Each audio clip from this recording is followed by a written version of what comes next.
ನಮಸ್ಕಾರ. ಕಥೆ ಚಾನೆಲ್ಗೆ ಸ್ವಾಗತ. ಮಹಾಭಾರತದಲ್ಲಿ ಬರುವ ಹಲವು ಪಾತ್ರಗಳಲ್ಲಿ ಗಾಂಧಾರಿ ಪಾತ್ರ ಕೂಡ ಪ್ರಮುಖವಾಗಿದೆ. ಪತಿಗೆ ಕಣ್ಣು ಕಾಣಿಸೋದಿಲ್ಲ ಅಂತ ಆಕೆಯೂ ಕೂಡ ಕಣ್ಣಿಗೆ ಪಟ್ಟಿ ಕಟ್ಟಿ ಬದುಕಿದ್ಲು. ಆಕೆ ಮಾಡಿದ ಈ ತಪ್ಪಿಂದಲೇ ಆಕೆಯ ಮಕ್ಕಳು ತಪ್ಪು ದಾರಿ ಹಿಡಿದಿದ್ರು. ಕಣ್ಣಿಗೆ ಪಟ್ಟಿ ಇರೋ ಕಾರಣಕ್ಕೆ ಗಾಂಧಾರಿಗೆ ಮಕ್ಕಳು ಮಾಡೋ ತಪ್ಪುಗಳೆಲ್ಲ ಕಾಣಲೇ ಇಲ್ಲ. ಹಾಗಾಗಿಯೇ ಕುರುಕ್ಷೇತ್ರ ಯುದ್ಧದಲ್ಲಿ ಕುರುವಂಶ ಸರ್ವನಾಶವಾಗಿದ್ದು. ಆದರೆ ಗಾಂಧಾರಿ ಮಹಾಭಾರತ ಯುದ್ಧವಾದ ಬಳಿಕ ಇಬ್ಬರು ಪ್ರಮುಖರಿಗೆ ಶಾಪ ಕೊಟ್ಟಿದ್ಲು. ಹಾಗಾದ್ರೆ ಗಾಂಧಾರಿ ಯಾರಿಗೆ ಮತ್ತು ಯಾಕೆ ಶಾಪ ಕೊಟ್ಟಿದ್ಲು ಅಂತ ತಿಳಿಯೋಣ. ಆದರೆ ಅದಕ್ಕೂ ಮೊದಲು ನೀವಿನ್ನೂ ನಮ್ಮ ಚಾನೆಲ್ನ ಸಬ್ಸ್ಕ್ರೈಬ್ ಮಾಡದಿದ್ದಲ್ಲಿ ಬೇಗ ಸಬ್ಸ್ಕ್ರೈಬ್ ಮಾಡಿ. ಗಾಂಧಾರಿಯ ಮೊದಲ ಶಾಪ ಶಕುನಿಗೆ ಕೊಟ್ಟಿದ್ಲು. ಶಕುನಿ ಗಾಂಧಾರಿಯ ಸ್ವಂತ ಅಣ್ಣ, ಗಾಂಧಾರ ದೇಶದ ರಾಜ. ಆದರೆ ಮಹಾಭಾರತ ಯುದ್ಧವಾಗೋಕ್ಕೆ ಪ್ರಮುಖ ಕಾರಣ ಕೂಡ ಈ ಶಕುನಿನೇ. ಶಕುನಿ ತನ್ನ ಸ್ವಾರ್ಥಕ್ಕಾಗಿ ಪಾಂಡವರು ಮತ್ತು ಕೌರವರ ನಡುವೆ ಜಗಳ ಮಾಡಿಸಿ ಮಹಾಭಾರತ ಯುದ್ಧಕ್ಕೆ ಕಾರಣವಾಗಿದ್ದ.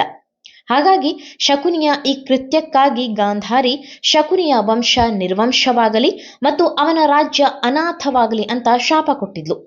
ಹಾಗಾಗಿನೇ ಶಕುನಿ ಮರಣದ ಬಳಿಕ ಅವನ ವಂಶ ನಿರ್ವಂಶ ಆಯಿತು.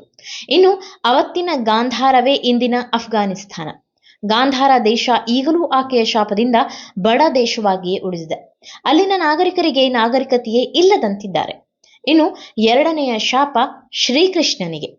ಶ್ರೀಕೃಷ್ಣ ಮಹಾಭಾರತದಲ್ಲಿ ಪಾಂಡವರ ಪರ ನಿಂತು ಅವರಿಗೆ ಸಹಾಯ ಮಾಡಿ ಕೌರವರ ಸಂಹಾರ ಆಗುವಂತೆ ಮಾಡಿದ್ದ.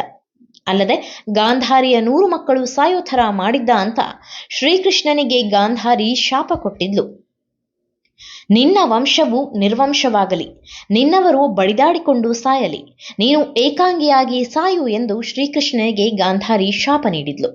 ಇನ್ನು ಪಾಂಡವರಿಗೆ ಯಾಕೆ ಗಾಂಧಾರಿ ಶಾಪ ಕೊಟ್ಟಿರಲಿಲ್ಲ ಅಂದ್ರೆ, ಮಹಾಭಾರತ ಯುದ್ಧ ಆದ್ಮೇಲೆ ಯುಧಿಷ್ಠಿರ ಗಾಂಧಾರಿ ಹತ್ರ ಬಂದು ಕ್ಷಮೆ ಕೇಳಿದ್ದ. ಹೀಗಾಗಿ ಗಾಂಧಾರಿ ಪಾಂಡವರಿಗೆ ಶಾಪ ಕೊಟ್ಟಿರಲಿಲ್ಲ. ಇನ್ನು ಧೃತರಾಷ್ಟ್ರ ಮತ್ತು ಗಾಂಧಾರಿಯ 101 ಮಕ್ಕಳು ಯಾಕೆ ಯುದ್ಧದಲ್ಲಿ ಸಾವನ್ನಪ್ಪಿದ್ರು ಅಂದ್ರೆ, ಧೃತರಾಷ್ಟ್ರ 50 ಜನ್ಮದ ಹಿಂದೆ ಬೇಟೆಗಾರ ಆಗಿದ್ದ. ಅವಾಗ ಒಬ್ಬ ಗಂಡು ಪಕ್ಷಿಯ ಎದುರು ಅದರ 100 ಮಕ್ಕಳನ್ನ ಬೇಟೆಯಾಡಿದ್ದ. ಆಗ ಆ ಹಕ್ಕಿಗಳ ಅಪ್ಪ ಮಕ್ಕಳ ಸಾವನ್ನ ಕಂಡು ದುಃಖಪಟ್ಟಿತ್ತು. ಆದ್ರೆ ದ್ವಾಪರ ಯುಗದಲ್ಲಿ ಪುಣ್ಯ ಸಂಪಾದನೆ ಮಾಡಿ 100 ಮಕ್ಕಳನ್ನ ಪಡೆಯುವ ಭಾಗ್ಯ ಕೂಡ ಧೃತರಾಷ್ಟ್ರನಿಗೆ ಸಿಕ್ಕಿತ್ತು.